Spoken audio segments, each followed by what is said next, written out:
विधान मनुष्य शरीर में है, बाकी किसी देवी देवता, किसी कीट पतंगे की योनि में नहीं। ऐसी रचना है ये। श्रीमद् भागवत में ये बात कही, दुर्लभो मानसो देह, मनुष्य शरीर दुर्लभ है। फिर कहा क्षण भंगुरा, पर ये एक क्षण में भंग होने वाला है। कौन से क्षण में भंग हो जाए कुछ पता नहीं।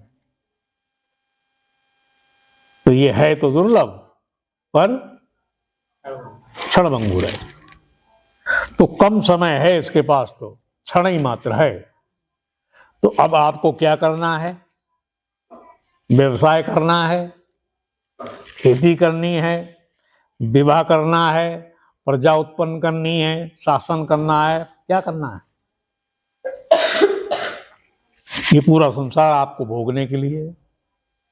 चाहे राजा बन जाओ, चाहे मंत्री बन जाओ, चाहे कोई अधिकारी बन जाओ, चाहे खेतीहर बन जाओ, चाहे व्यापारी बन जाओ, चाहे दुकानदार बन जाओ, चाहे नौकर बन जाओ, जो तुम्हें मर्जी है वो करो।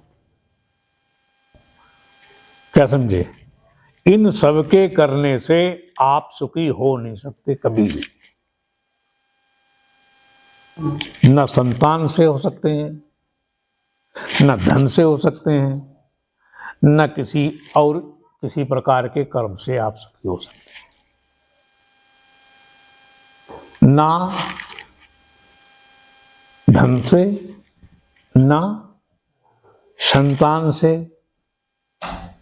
और क्या है? माने एक शब्द में ये कहा जाए, आप कुछ भी कर लो, जितना कर्म करने का आपको अधिकार दिया है वो सारे कर्म आप कर लो, कोई रोक टोक नहीं आप पर, फिर भी आप सुखी नहीं हो पाएंगे। क्या समझे? इस संसार में कोई प्राणी अपने कर्म से सुखी नहीं हो पाया। दूसरे के कर्म से क्या हो जाओगे? हर व्यक्ति अंत में रोता है कि मैंने ये पापड़ बेले, मैंने ये किया, क्या हाथ आया? बोलो। तुम्हारे पास रोने के अतिरिक्त कुछ नहीं रहेगा। जिस नाते से, जिस लक्ष्य से, जिस मतलब से इस शरीर की रचना की भगवान ने, वो मतलब अगर आपने जान लिया, वो लक्ष्य आपने पहचान लिया, उस रहस्य को, उस कारण को यदि आप जान गए, तो आपकी बहुत सारी समस्याओं का समाधान हो गया। क्या समझे? समस्या का समाधान तो हो ही गया, ये जानते ही। थोड़ी सी समस्या रहेगी, वो सुलझ जाएगी। समस्या तो सारी खत्म हो जाती है। भाई आप यहां किस लिए आए हैं? अपने घर से यहां बताइए आप। सुलझाने के लिए, सुलझाने के लिए, हल हो जाए, अंतिम जन्म ना मिले, सुखी रहे। समस्या सुलझाने के लिए आए या कुछ और बात है? मोक्ष मिल जाए, जन्म ना मिले दोबारा, हमारी परीक्षा देगा। बता रहे हो तो हाथों सब छिले रहे नहीं, आपके अंतराल में क्या है भाई? आप किस लिए आए? कोई ना कोई तो रीजन, माने कोई ना कोई कारण है। बिना कारण के नहीं आ सकते। वो कारण तुम्हारा, तुमने जानना है कि तुम्हारा कारण क्या है यहाँ आने का। सब कारणों का जो निवारण हो जाए किसी एक औषधि से, धन जिसको चाहिए उसको धन मिल जाएगा, बल जिसको चाहिए उसको बल मिल जाएगा, संतान जिसे चाहिए उसे संतान मिल जाएगी। क्या समझे? और क्या मिलता है दुनिया में? जो आपको चाहिए वह यहां से मिलेगा। कहां से मिलेगा? सत्संग से। सत्संग से सब कुछ मिल सकता है। अब जितना सब मिला, सारे पुलंदे को, सारे मटेरियल को इकट्ठा करके अब आप इकट्ठा कर लो, उससे तुम्हें सत्य मिल जाएगा। पूरे धराधाम विश्व मंडल का सारा धन, सारा बल, सारी संतानें, सारा ऐश्वर्य, सारी सौंदर्य सब इकट्ठा कर लो एक जगह और कहो इसके बदले में हमें सत्य दे दो, मिल जाएगा। और सत्य से सब मिल जाएगा।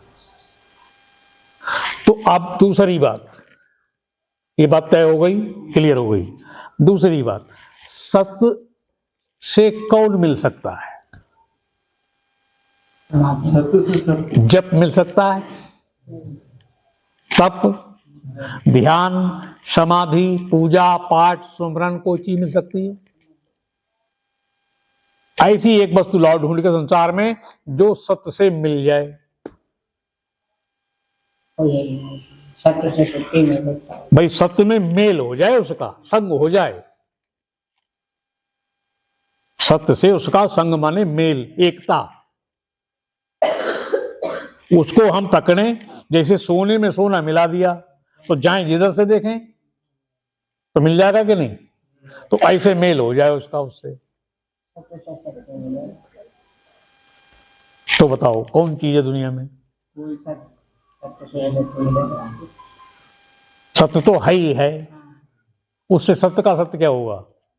सत्य तो पहले ही है, संसार जब नहीं रचा था, संसार में कोई वस्तु बनी नहीं थी तब भी सत्य था।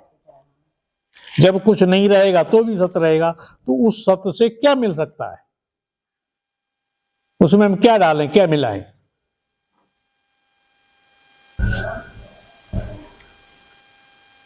मिल सकता है? विचार करो, अपने अंतराल में झांको, आपकी बुद्धि क्या कह रही? किसी की नजर देख के, शकल देख के नहीं बात करो।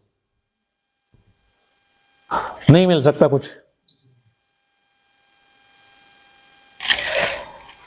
श्रीमद् भागवत के 11वें स्कंद में भगवान श्री कृष्ण महाराज ने उद्धव को समझाते हुए बात कही कि उद्धव, ना तो तप से न जप से, मने भगवान ने सब गिनाए जितना कर्म कांड है,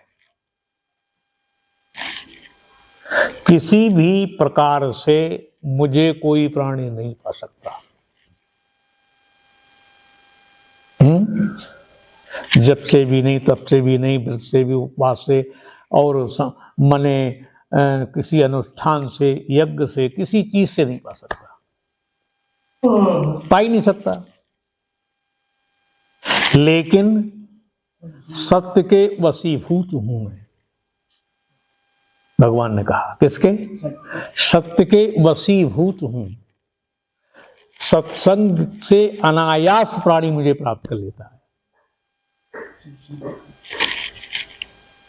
किससे?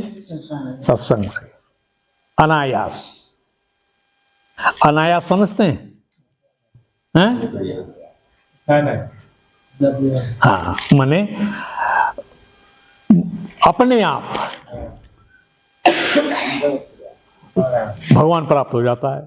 तुम कुछ कर नहीं सकते भगवान की प्राप्ति में, अनायास अपने आप हो जाता है वो।